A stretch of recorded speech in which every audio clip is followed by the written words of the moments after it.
morning and welcome to Rhythm English. I am Pradosh Sharma and you are watching News Flash. ISKCON reported that its Namhata Center and deities in Dhaka were set ablaze on Saturday. The fire was allegedly started with petrol between 2 to 3 am, marking another attack on minorities in Bangladesh. BRS worker Juluru Gauri-Shankar filed a PIL against the redesigned Telangana Thali statue, claiming it disregards state ethos. Political tensions erupted as BRS and BJP criticized the Congress-led government. Separatist group SFJ urged Sikh farmers to seize parliament on December 13, offering a travel budget of Rs 25 lakhs.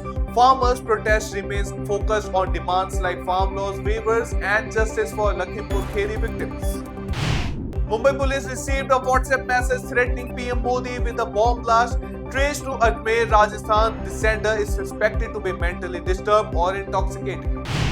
External Affairs Minister S. Jaishankar clarified that BRICS nations have no intent to weaken the US dollar following Trump's tariff threats over potential BRICS currency. South Korean President Yoon Suk Yeol survived impeachment after ruling party lawmakers boycotted the vote on his martial law declaration, which had sparked nationwide protests. Syrian rebels announced Assad ouster on state TV, urging citizens to protect state property. Nationwide celebration erupted as Assad statues were torn down.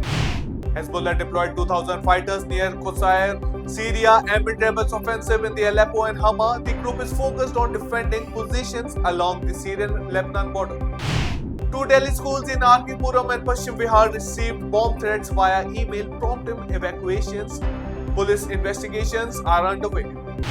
Farmers marching to Delhi suspended their protest after tear gas shelling by Haryana police left 8 injured. Leaders will decide further action after internal discussions. Indian origin Canadian MP Chandra Arya blocked a motion in parliament seeking to label 1984 anti-Sikh riots as genocide, citing Khalistani influence behind the attempt. At the Manama Dialogue, External Affairs Minister S. Jaishankar highlighted India's role in facilitating communication between Israel and Iran amid escalating Middle East conflicts. UP CM Yogi Adityanath will attend World Hindu Economic Forum 2024 in Mumbai from December 13 to 15, focusing on the Hindu community's role in global entrepreneurship. Israel targeted security buildings in Damascus after rebels toppled Assad. Strikes hit former regime facilities following earlier raids near the Golan Heights. Ousted Syrian President Bashar al-Assad fled to Moscow after rebels took Damascus. Russia granted asylum on humanitarian grounds, confirming his resignation. So that's all for the headlines of the day. For more updates, download the app and keep watching.